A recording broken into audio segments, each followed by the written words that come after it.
the most thought-provoking hour of the day, dropping jewels and nuggets for the next 60 minutes. For us, by us. You're listening to the Hold Your Point podcast. Hey.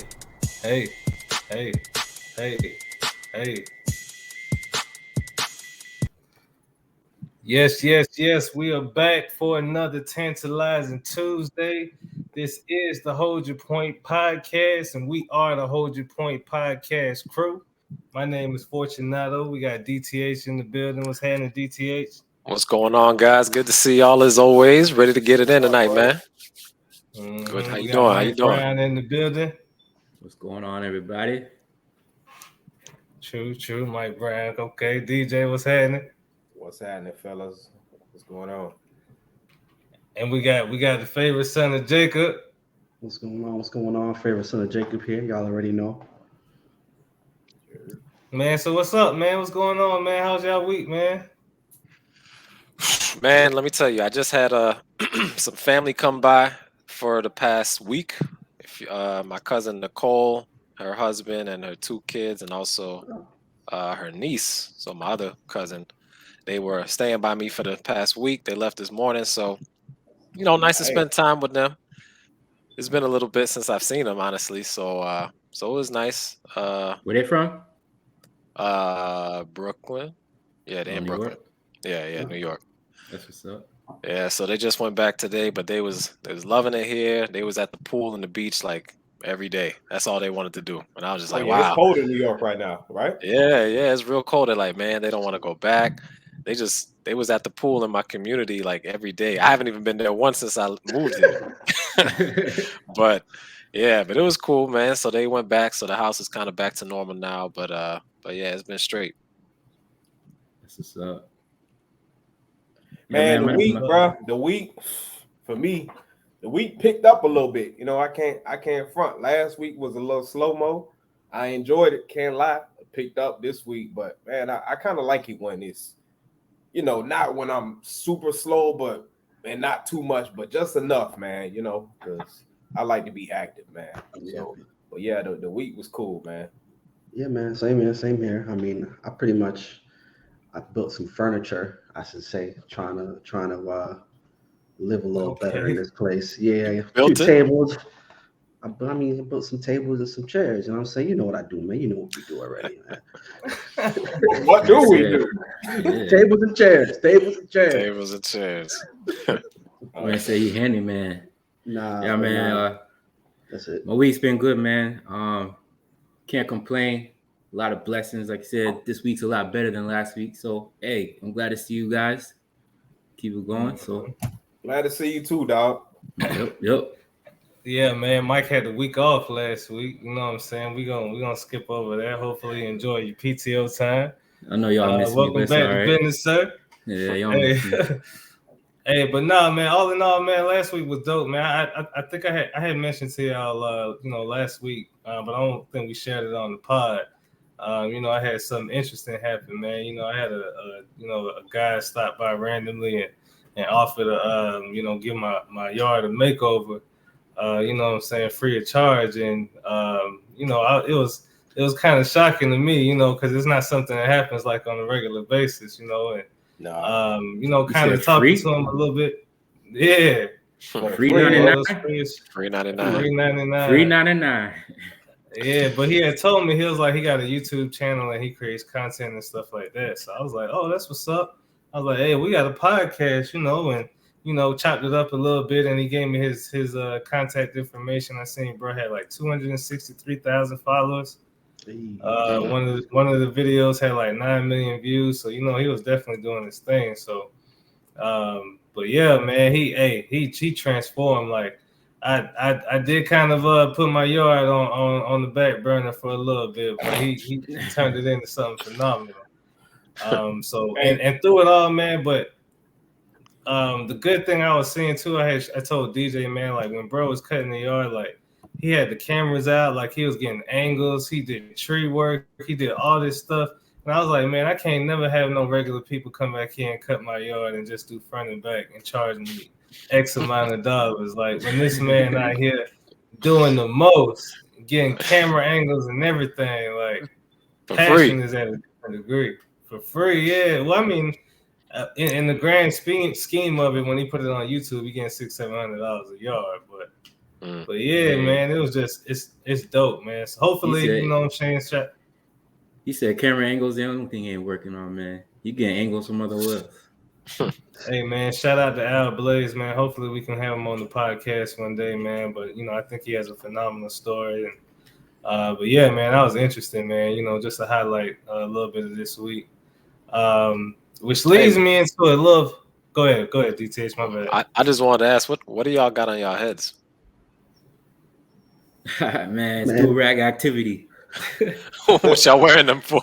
Man, please get out my house. Yo, I be swimming, man. What you talking about? Hey, I didn't even realize I'm left out. I ain't get the memo. Man, well, at least I mean, I'm saying like you're not trying to get waves or nothing, but I'm just trying to figure out if y'all was trying to do that or something. I don't know if it's a style or it's not trying. Man, come naturally, man. I swim all day.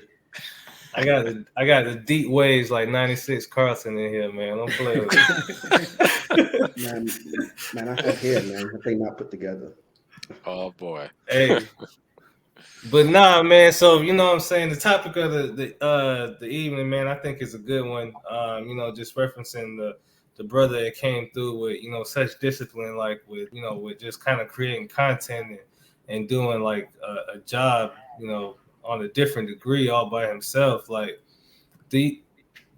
I wanted to get into a little bit about like training kids or how we train our kids, because like it takes someone with discipline or coming up a certain type of way to, you know what I'm saying, even tap into different levels like that where you want to do good deeds and even though you're gonna get something on the back end, like you still like have a mind of sharing and giving.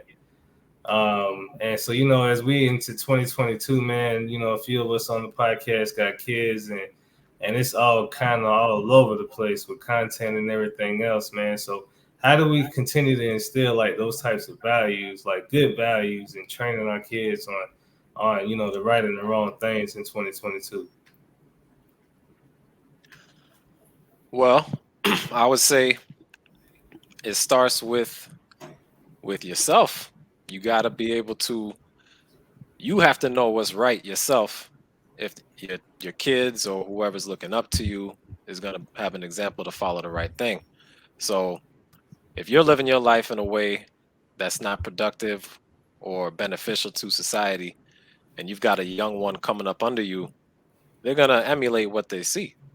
And so I think more than talking to them, although you should do that too, you definitely got to live the life and practice what you preach. So it starts there. Yeah, man, most definitely. Yeah, my bad, DJ. Yeah, we are a product of our parents, whether that's a good thing or a bad thing. I say that very lightly by saying that, but like DTA said, man, if you are who you are because of your family, whether that is something where you had experience growing up where it wasn't good or they led by example, or it was something that was bad that pushed you or motivated you to be who you are today. So I mean, like I said, it's a product of who your parents are, and then tradition, like continue whoever you are as a person, that's who your kids are going to be. You know what I'm saying? They're going to end up, you know, they say you train the child how you want them to be. So that's what it is. Yeah, 100%. Obviously I agree with you guys. Man, the kids these days, man, Jesus. They're wild. Out of control. I'll say it. You remember when mama and grandma used to be safe? You never heard like mom getting shot by their kids, but nah, bro, it's different now, man. Like they going after their mom, and the thing is, I would say you're a product to, just like Dave and Mike said, to whoever raises you, and that doesn't even necessarily mean your parents or your grandparents, because perhaps maybe they working the job where they can't even give you the time that you need. So now you getting raised by the streets and by the fools in the streets. You know what I'm saying? So, but yeah, anything can be changed with the child, man. But you just gotta, you got to be there to raise your child. Yeah, no, Like, these boys hit it on the head. Like, like you see all the statistics of people who have, single parents or people who have parents in jail, or, parents that abuse them and all kind of stuff. And you just see the disparity in statistics between them and people who have, fairly decent parents. And like the chances of them going off and doing something terrible themselves and doing things, continuing the cycle, you hear that often. Like that is real, like continuing the cycle in terms of something happened to you in your younger days, your parents or whatever this may have done something to you, and it flows down to how you operate in your life. So I mean, it definitely has a huge effect on like when you raise kids. So I think that's so important when that's why it's so important when you thinking about having kids, or even you know unexpectedly have kids. It's super important because raising those human beings can have a huge effect on the world. So let me ask y'all this: do y'all think, like, as black men, as black fathers, like, is it important for us to expose our kids to things first? Like, because I mean, you know, like, I mean, not for nothing, like it comes from everywhere. Like, it's everywhere. Like, I try my best with mine, but it's everywhere. Like, Disney Plus got it, like, just a certain degree. So like, do y'all think it's important for us, like, what I'm saying, to consider, like, okay, maybe it's important for us to start exposing our kids to some of these things first? Well, you say the word expose, you mean like introduce it to them, or is it just you straight tell them? Because that's kind of like a broad word, like exposing. Because how I feel about it is definitely 100%. You should definitely let your child know what he's into before he gets into it other ways from outside sources. You know what I'm saying? I have a son. I have a 13-year-old son. He's a teenager. And there's a lot, and growing up in a Christian household, like my parents did their best to try to navigate me and to try to explain that, look, the world is crazy. There's a lot of things out there that you're going to be exposed to and stuff like that. But no matter what they say, it's different from the experiences. And a lot of times we as kids, we rebel. If we don't rebel, we try to find out ourselves. So the amount of stuff that it'll take all day to, like, not all day, it'll take a long time for you to expose your child to everything. I think personally that it starts with our kids' minds and allowing them to be able to think for themselves, but not think for themselves only, but also to make right decisions. Because no matter what you do and you show them, there's something else that we ourselves can't even keep up with the times of things that are coming out and how information is coming out. Like you said, Disney Plus, it's not the Disney I grew up on.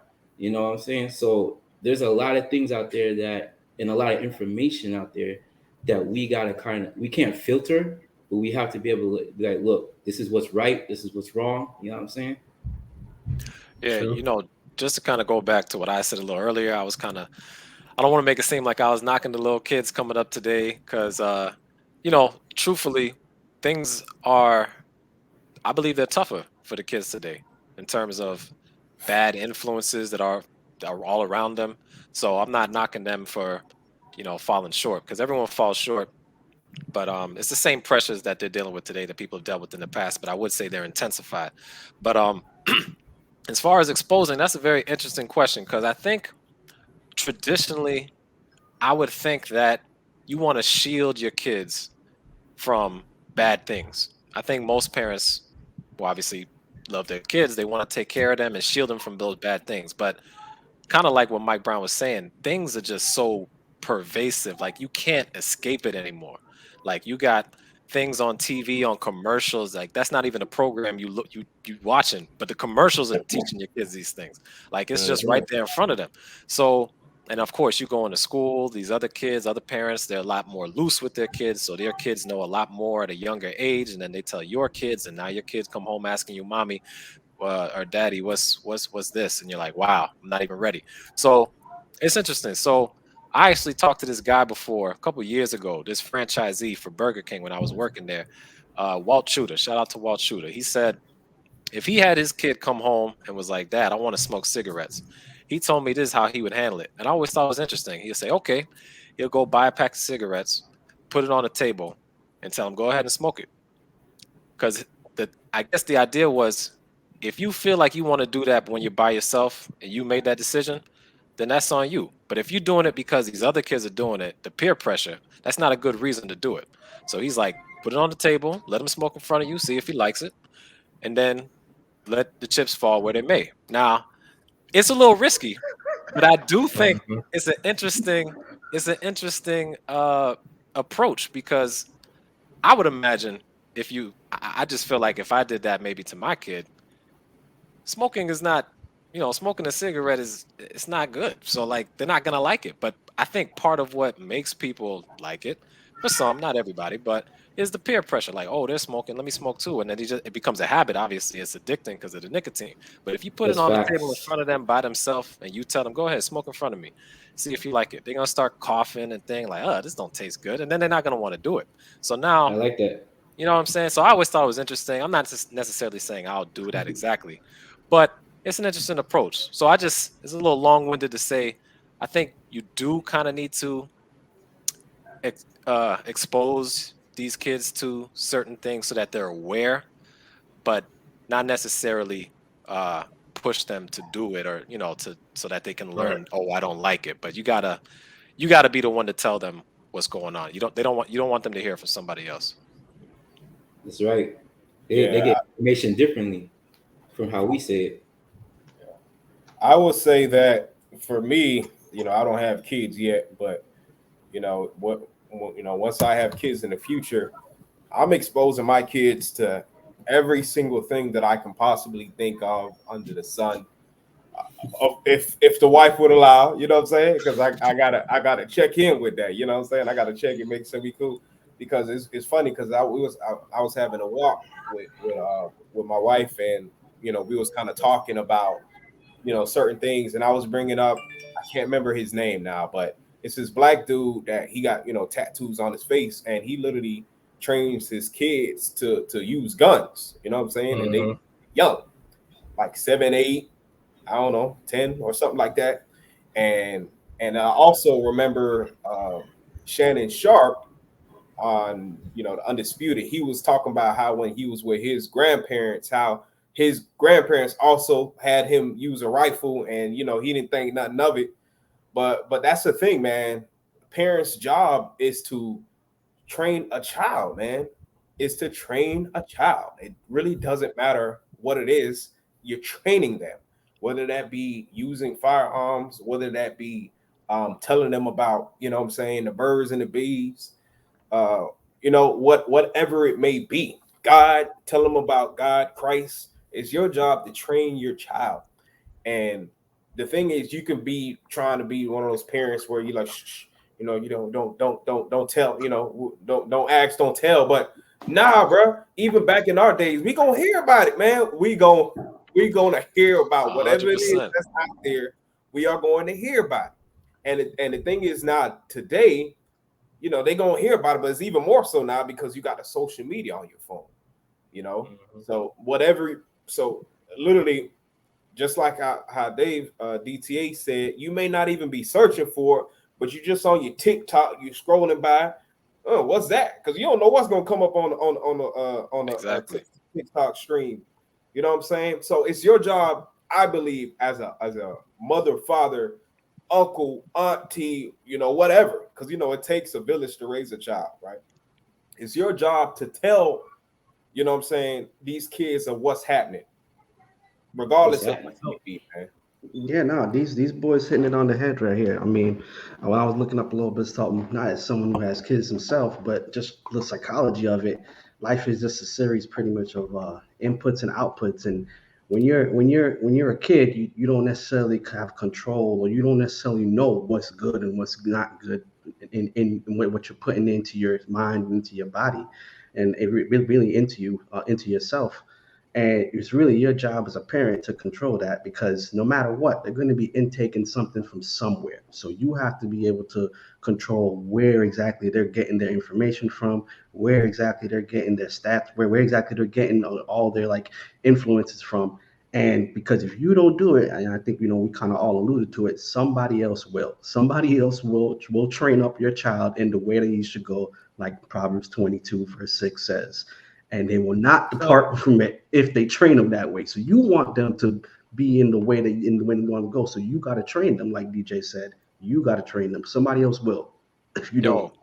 And to add to that real So quick, I just want to say, it's just so crazy today because I think we're seeing more and more parents are relinquishing the reins on that responsibility that they have. Because like my girlfriend is a teacher and she tells me all the time, like the way these parents talk to her and they like, hey, whatever. But the way they talk to her is they looking for her to do everything. Like they place all this responsibility on the teachers, and it's like they're asking her to do stuff that the parents are responsible to do. Like you are the parent. Like I'm the teacher, I have a job, I do the job, but all this extra stuff is really on the parents to do. But it seems like today, they trying to push that responsibility elsewhere. Facts. No home training. I like that, bro. I don't want to move the pod from where Fortunato is trying to go, but I would like to maybe down the line talk about parents' role. But go ahead, Fortunato. No, I mean, as Mr. Leviathan was throwing a verse in there, I was just gonna ask, like, do y'all think it's still important in 2022 to teach your kids about the Bible? Because I mean, for how we came up for the most part, like like we had. I'm gonna speak from my experience. We had worship on Friday night, and and it was sometimes when I didn't want to be a part of it, but it's some things that you kind of like just got instilled in you, and it's like like became like a value and a principle. And then like now even with my kids, like I mean I don't do it as often, Lord forgive me, but I still like make time to like where we like talk about like things like in the Bible and stuff like that. So I mean, do y'all think like it's still important in 2022 to like teach your kids about the Bible? Short answer, I'm gonna say 100%. But I don't, like you said, teach. How we grew up, it was kind of no, I don't want to say the word force, I'm sorry, but it was like here's the thing, the Bible, yeah, like the Bible is something for a guidance for life, you know what I'm saying? And it's something that really helps us through any situations. It's God's way of communicating with us. So like how it is, like you don't want it to be something where we're in a situation where it's like forced upon us. You want it to be something where we can use it as reference. And I think that's what the kids should use it. How we should teach our kids, like, look, it's a thing of reference, not something of that like you have to do or you have to read. You know what I mean? Sure, makes sense. No, I mean the Bible, man. It's so many principles, that life principles that you can take out of the Bible. I mean, they do it all the time. Take different principles about the Bible. So I will say 100%, bro. Use the Bible. Spend time with your child and read those verses of the kid. I call it the kid stories. The David. And there's just the different stories in the Bible, man. Just telling them also about love, man. Also, how Jesus loved and God loved us, and we should be mimicking that love that God had for us, man. So 100%, man. You got to read the Bible to your kids. Take time out to do that. Yeah, man. You definitely have to put the Bible into some of your instructions when it comes to teaching up your children. Because I mean, we kind of said it earlier. It's all comes to like example. If you want them to have any kind of spiritual, fervor for God or really any kind of thing, not to say you can't without parents, but it's much more, like I said, it will much more likely happen if you are the one instilling that into your kid. Go ahead, DGH. I was just gonna say, if you're not teaching them the Bible, what are you teaching them? That's kind of how I feel about it. I mean, all the positive good moral virtues that you can think of in the world are found in the Bible. There's not anything that someone has come up with that doesn't have a foundation in the Bible as far as a positive value or a positive moral in the world. Like you hear people say the golden rule, treat others the way you want to be treated. That's in the Bible. Like that's not something someone came up with. Oh, that was clever. Like, no, that's in the Bible. Everything like no one is coming up with new stuff that is so novel. The Bible has it already. So yeah, absolutely. If that's you have to have that in their life.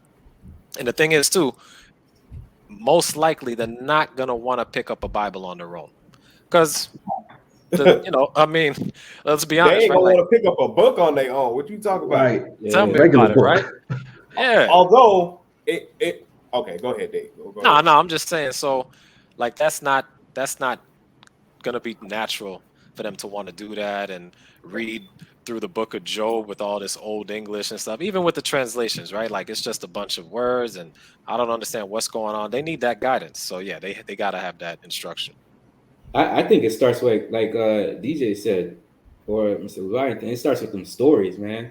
Because you can remember verses all like all right, a child can memorize verses, but it hit different when you remember Cain and Abel, Noah's Ark. You know what I'm saying? All the stories. There's value in those stories that you can apply to everyday life. So it starts with them stories. It doesn't start with the verses naturally.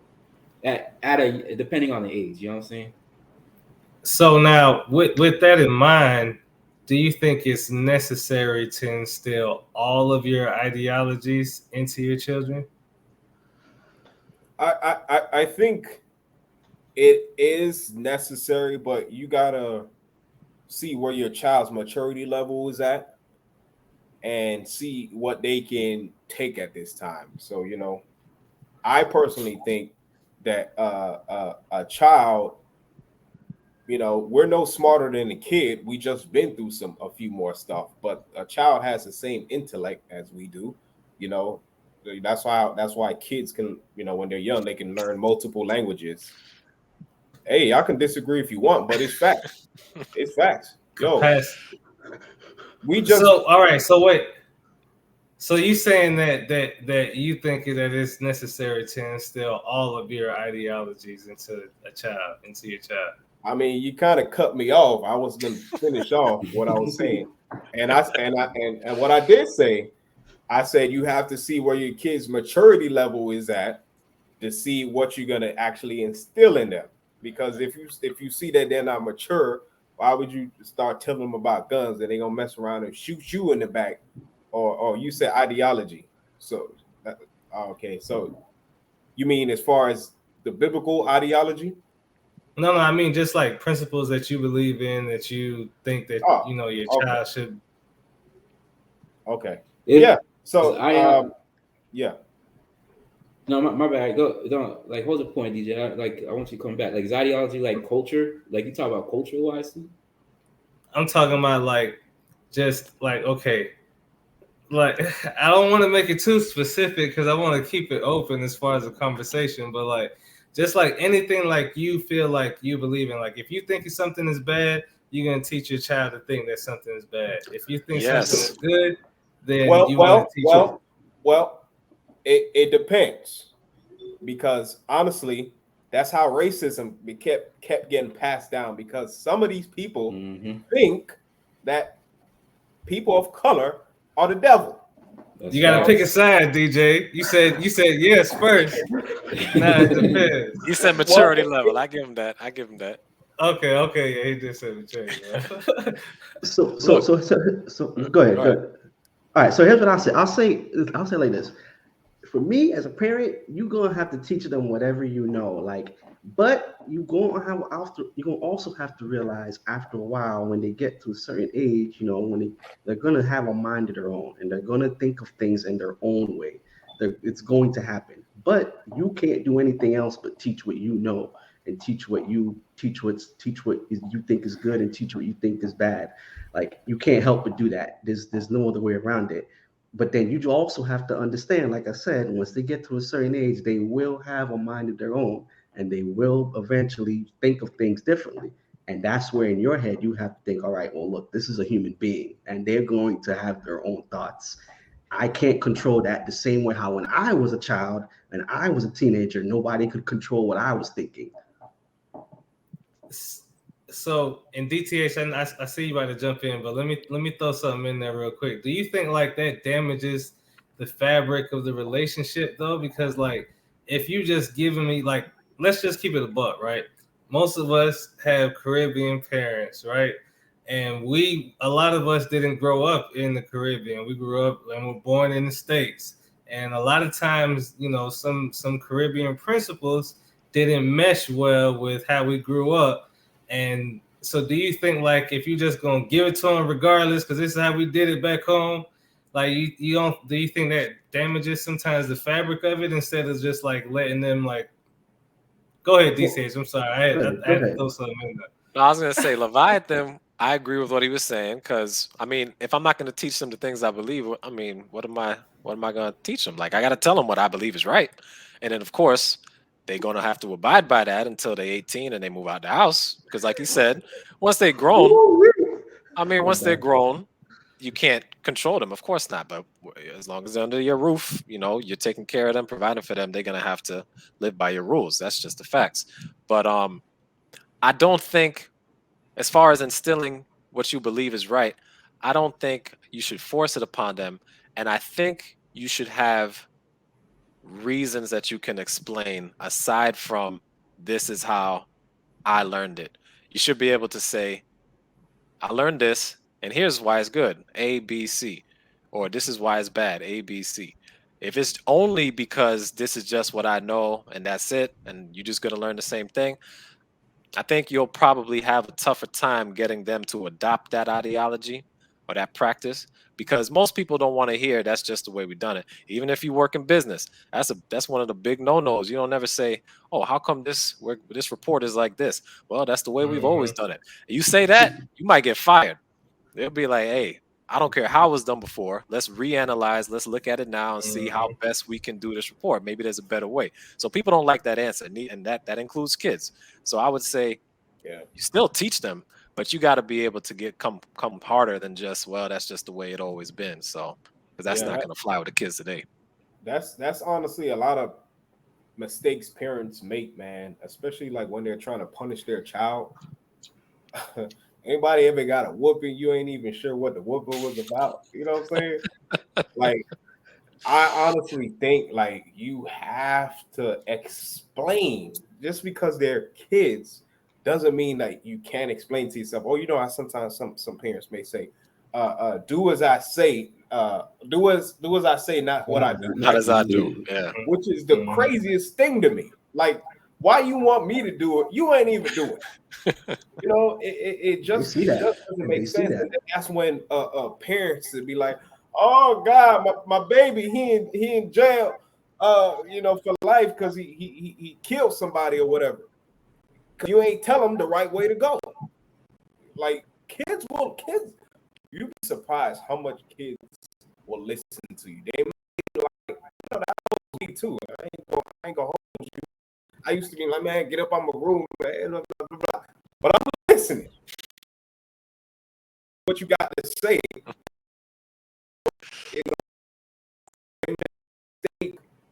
know, I guess the whooping correcting.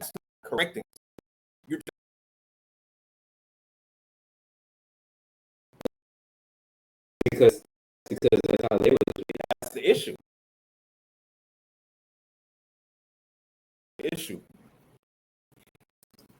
So like, when do y'all, you know, think you should start allowing your children to make their own choices?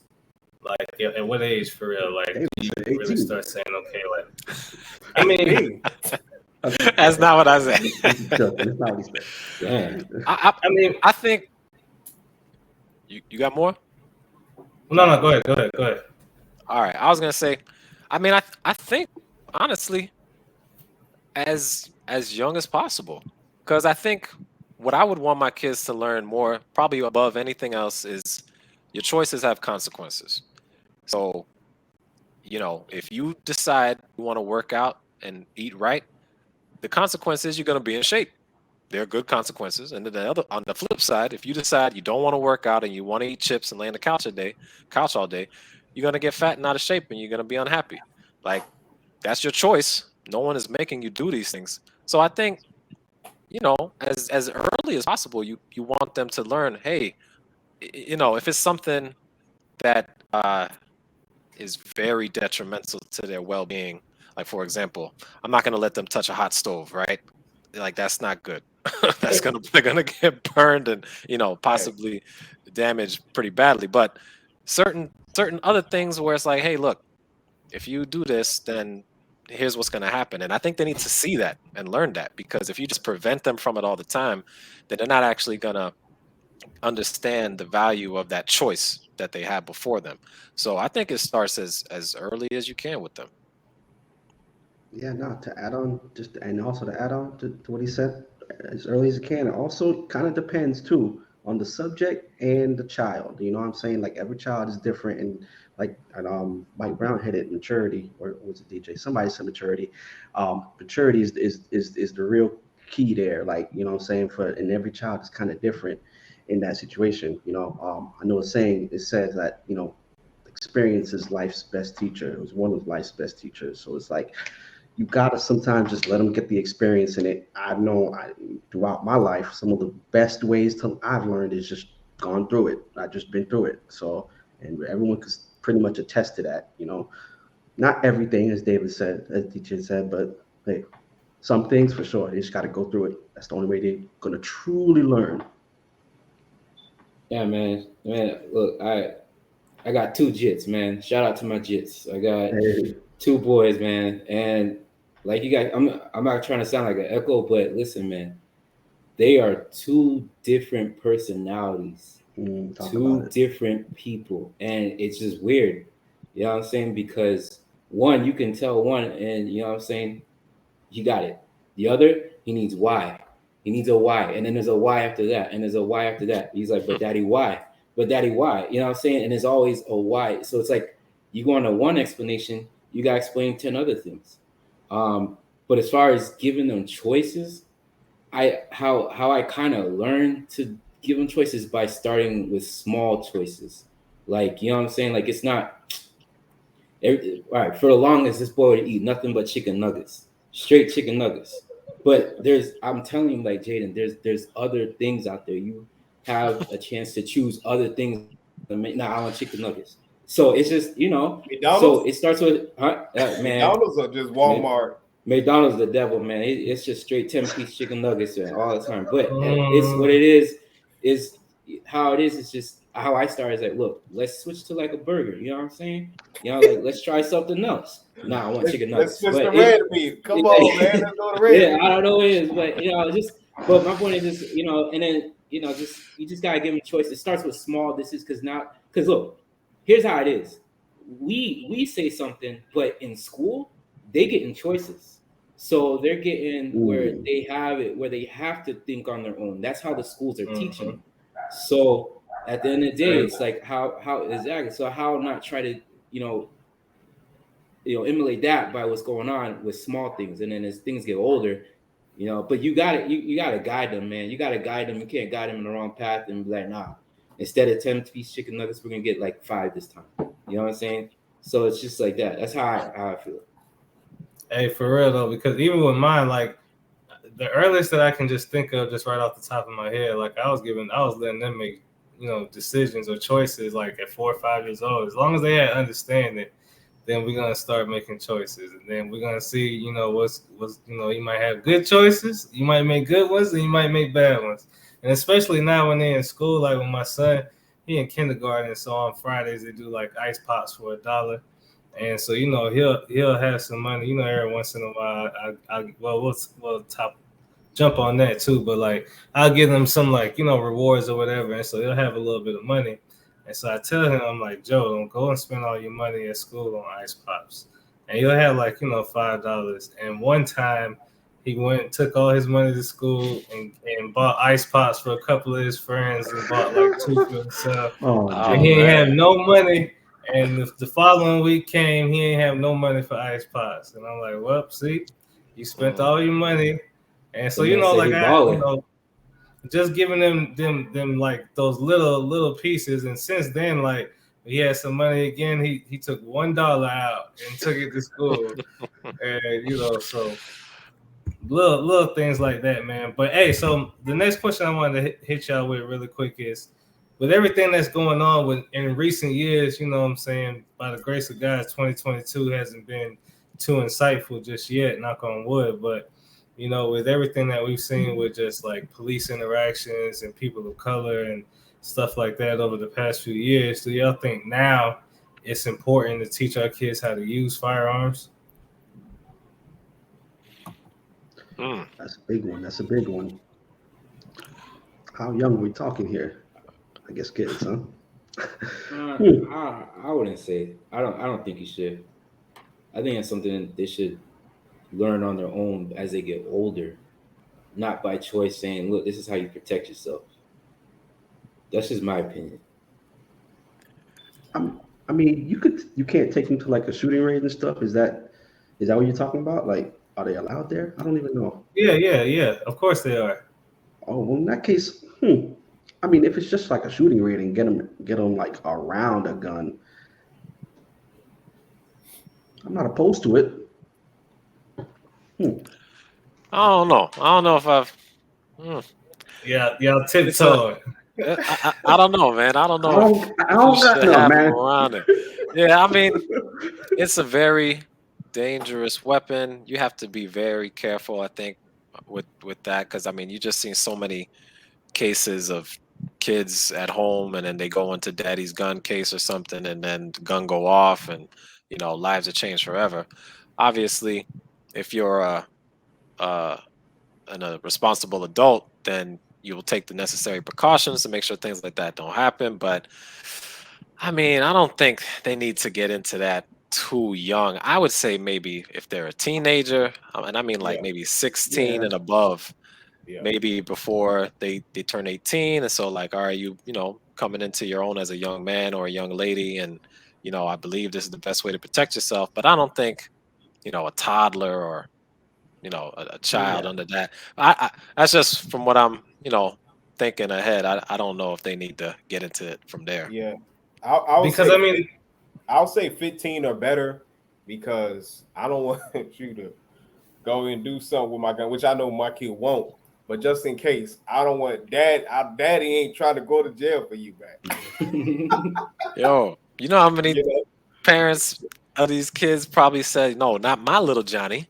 But then Johnny done went to Columbine and did what he did. It's like they never think it's gonna be their kid. But they had two parents had to go to jail or face trial because they had the kid pulled a gun in the school, and the parents did nothing to try to protect the gun, and you know what I'm saying. So I think it's like negligence. Just as liable. Right. Yeah, right. It's definitely negative. Because the thing is, especially in America, somebody got to pay. Somebody going to jail for this. It could be a dog. It could be a dog. Your dog went and killed somebody. The gun. That's true.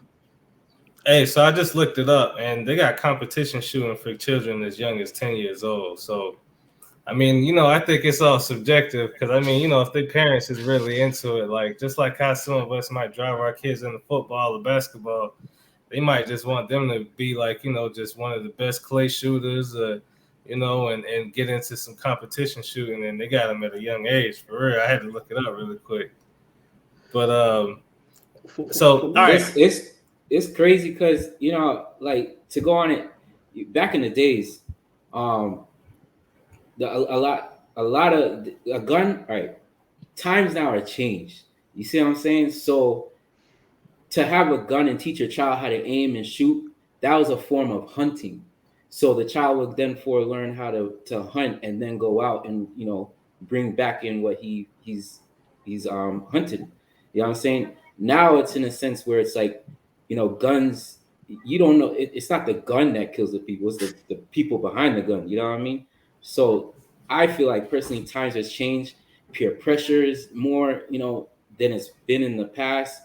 Like, what I'm saying? Kids I feel like it's different times. So to answer the question, I don't feel like it's the best option I think that there's other things you should teach your child besides that. Yep, I agree. Go ahead, DJ. My bad. No, I was gonna say I completely agree. I will put using a gun in the same light as I would a car. You know what I'm saying? I'm probably not gonna try to teach my kid to drive at like 9, 10 years old. Nah. So you get I'm about to put y'all in my business. What I used to do back in the day. but nah, man. So I'll say, you know what I'm saying, if you worried about protection for your child, first of all, your child can't even leave a house with a gun anyway. So if you at the crib, daddy got you. You know what I'm saying? Probably most likely once I have a child, I'll probably have some dogs, and you know what I'm saying, just make sure that there's security there for them. But nah, man, I personally think they wouldn't have to worry about using a gun.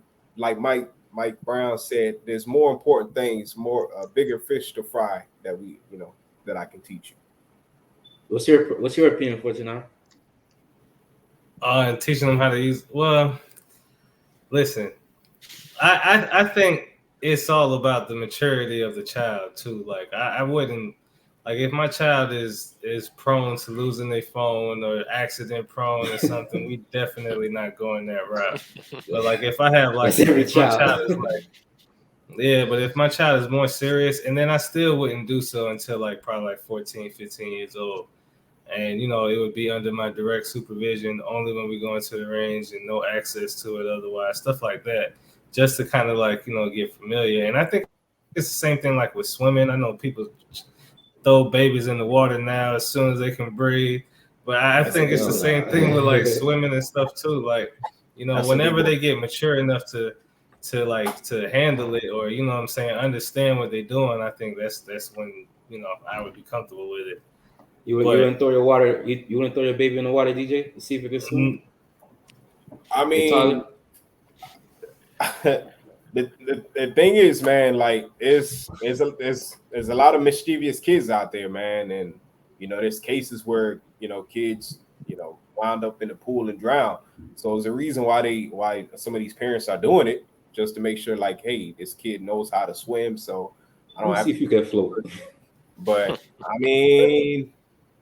Yeah, I'm not taking it. It's not wrong with swimming. Swimming is like I guess you could think of it like a sport, you know. So it's not wrong with that, but it's also still pretty dangerous, though.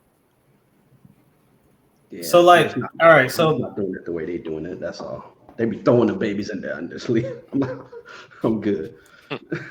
Not as much as like Steve Harvey made this reference, right? And I want to tie this into this question I want to ask.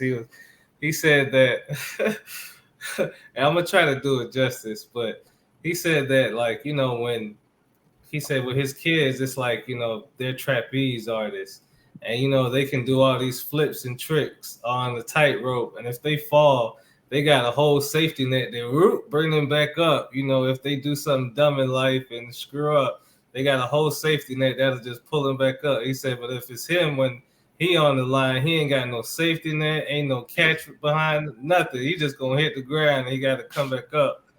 And so it's like, it's real because, you know, a lot of us didn't like, you know, we're still like venturing into like trying to be, you know, knock on wood, like probably the first millionaires, or like, you know, just tap success in a different way as far as our generation and our families go. And so like a lot of us, you know, is still like putting in that grind for real. But, you know, when we get there, how do we teach our children how to grind when we work so hard to keep them away from the grind itself?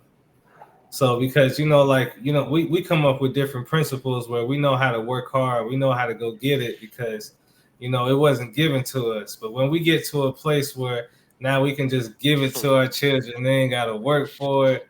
You know, I wanted to make a reference. I ain't going to call no names on a brother who, you know, never had a job in high school, had a car, always had gas in it, all through college, you know what I'm saying? But I mean, like, how do like, you know what I'm saying? Like, I ain't gonna call no names. I ain't call, but it's like, how do we instill, like, you know what I'm saying, that grind in them for them to be able to like still go get it when like we want to provide them everything and show them like, you know, we got it, like we done did it already. Cool. I think you said it earlier when you are, you know, just a short answer. Like I think you said earlier when you with the whole Joel thing, like teaching them how to manage money. Money is, I think, one of the first few things that you should teach a child is how to manage money, finances. So the whole situation with Joel, with him going and balling with $5, trying to, you know, buy drinks on me, or you know, whatever it was, you know, whatever it was, you know what I mean? He learned the first time, but hold up, what about the next time? So it's just, you know, it starts with that. I feel like that's the first thing it should start with. Yeah, nah, Mike Brown hit it on the head. Like, if you would have just given him another dollar and be like, here's another $5, Joe. There you go. I got it like that. You know what I'm saying? You don't got to worry about life like that. That would be a terrible way to approach it. But the way you did it was very good in terms of, you know, you let him, you know, have to feel that a little bit. And I get what you're saying. Some people were like, oh, I did all this work so my kids won't have to struggle. But you're gonna have to put a little bit of struggle into them. I say you're just gonna have to, just to them to, just like I said, experience is the best teacher. You're gonna have to put bake a little bit of struggle into whatever you're giving them. And even with that reference with Joe, like he ain't even learned that lesson for real, because he ain't have to work for that next set of money that came. It just came to him. So he had to sacrifice 1 week. Yeah, I was just gonna say, like, he really ain't struggling. You know, honestly, because I listened to the interview too, but it's tough. It's tough, like, because you know when I become a millionaire, and you know, of course, I would want them to, you know, have the things that I got. You know, they car may not be as nice, but I don't really see them struggling like that. But I don't know.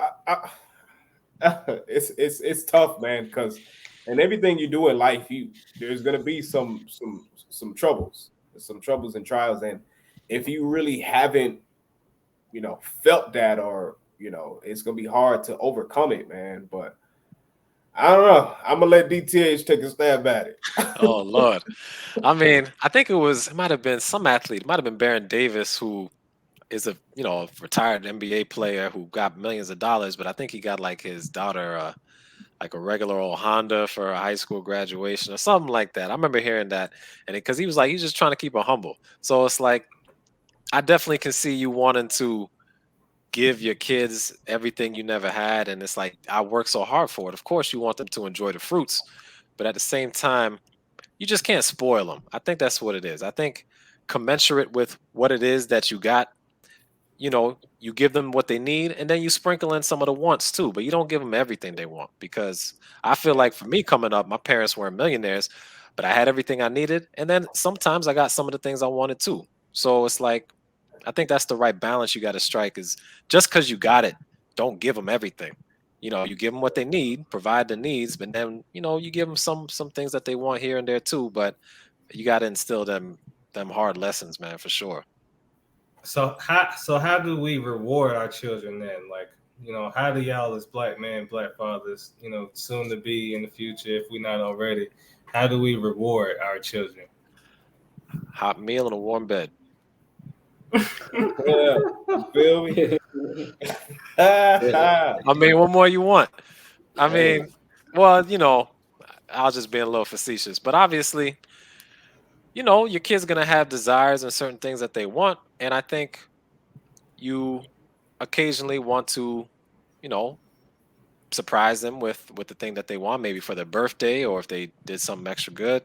But also, you need to kind of do that when they have shown that they've been responsible in a certain area, or that, if you had some kind of setup where, hey, you're gonna cut the grass every week, and if you do it consistently for 8 weeks, I'll bless you with this item that you said that you wanted. So I think you gotta, sometimes you do it spontaneously out of the blue, because as we know, God gives good gifts to his children, right? And he's like, if he knows how to give good gifts, or if we know how to give good gifts, of course he knows how to give good gifts. But so you do give gifts. Gifts are free items, but sometimes you got to make them work for it a little bit too. That way it means more. True. I mean, like, while they ponder, like I seen an interesting take that, like I had adopted, where it was just like, I seen this guy a while back say like he doesn't reward his children for doing chores because that's their job. Like you're supposed to clean your room, like you're supposed to do these things. Like what he rewarded his children, what he rewarded his children for was like accomplishing stuff like reading a whole book, completing a book, or like earning a good grade on a test or something, or learning a new language, and rewarding them in that way. So they knew like once you hit different plateaus and you've achieved something, then that's when you get rewarded monetarily. So like I always kind of adopted that principle, like like when you do something, you achieve something, whether it's school, whether it's grades, or like reading a book, reading through a whole book in the summer, or something like that. Like that's when you earn, whatever monetarily, because you achieve something instead of just cleaning your room. You're supposed to clean your room. Yeah. I think the best thing sometimes is just to let your kid, find what they like to do, man. Like what they truly like to do.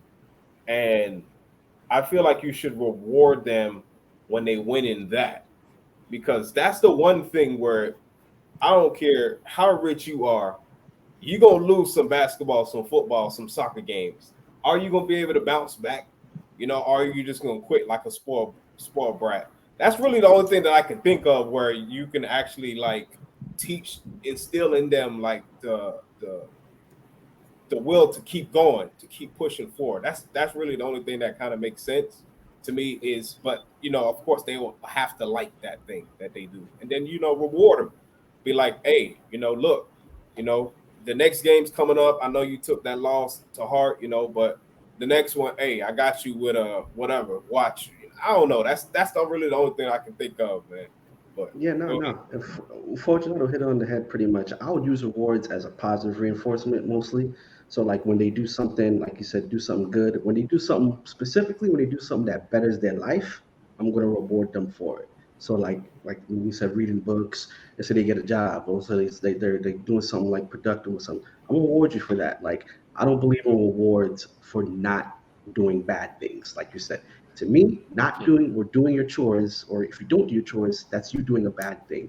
And if you do your chores, that's you not doing a bad thing. I'm not going to reward you for that, but I will reward you for increasing your life, like on your own. Like, hey, you did something to positive your life. I'll give you an extra reward for that, because you'll see like, hey, you'll keep doing that positive thing, hopefully. Facts. Yep. I mean, all right. So I just got a couple quick questions for y'all, man, as we get ready to wrap it up. One of the last things I wanted to ask y'all really quick, and I know this might be a big question, so I'm hoping that we can just hit it light. I know it might strike a few chords, but should we teach our children the art of being good employees or the art of entrepreneurship? Entrepreneurship. 110% entrepreneurship. I don't feel like here's the thing. I'll just answer real quick. You're working for somebody, yes, but you also growing up, you learn that like that's all you know is to work for somebody else. That person can come in and say, look, we don't know I'm gonna need you. What do you have as a backup?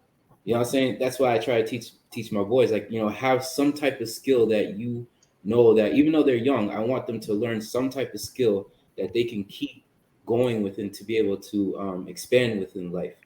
Because look, man, I don't agree with working with somebody. I know we have to have an employee and everything like that. That's a way of starting, but to work for somebody for the rest of your life and be a good employee, yeah, you gotta respect your boss. You know what I'm saying? Respect everybody else, yeah, definitely. But I don't want my child working for somebody for the rest of their life. None of my boys. I mean, yeah, I don't know if I would put it as teaching them to be a good employee. I think they do need to know how to work in teams, because that's a fact of life. You're not going to be able to do everything on your own. You're going to need somebody to throw you a hand here, whether that's you start your own company, but you gotta work with a contractor to help you get this job done or something like that. You got to be able to work with people. You can't just have this mindset, I'm gonna do everything by myself, and I don't need nobody help because I got it. I mean, and that's not to say that's what entrepreneurship is, but I think you got to have them know how to work in teams, and that's what childhood sports are for. That's a great place where they can learn that. But I would say the entrepreneurship is good because you're teaching them how to build for themselves, and that's something that especially in this country, that's what it's all about. It's trying to make a way for yourself and better your life and the lives of others that you care about. So I think you should strike a good balance, but probably skew more towards the side of entrepreneurship because I think those skills are very valuable, and the team building is something that they can learn through other activities that they come through as they grow up. So yeah, that's kind of how I'd put it. Yeah, no, pretty much a lot of the same. Mike Brown kind of mentioned it a little bit. Like all we knew, or all we were kind of taught is that get a good job, work till you're 60 something, retire, blah blah blah. But me, I'm gonna teach them, hey, there's multiple ways to make it in this life. Entrepreneurship is definitely a path that you can follow. True. Hey man, so as we get ready to wrap it up, man, I just wanted to ask, man, like, what I'm saying, as we go around, what was one life lesson that you learned as a man that you wish that you knew as a child? You know what I'm saying? Hopefully we can hit it real quick, real light, but just, you know what I'm saying, one life lesson you've learned now as a man that you wish that you knew as a child. I mean, one thing my dad taught me was you give a man a fish, he eat for one day. You teach a man to fish, he eat for life. So that's one thing that I try to pass on to my kids, you know what I'm saying? I would say for me, if I were to go back and tell little DJ, I'll tell that fool, hey, bump everybody else, be yourself 100% of the time. Don't try to impress no girl, no dude, be you, cuz. That's it. Yeah, no, I mean, pretty much, one of the biggest lessons I want to say is that, everything in life has a lesson, and you just have to pretty much learn it.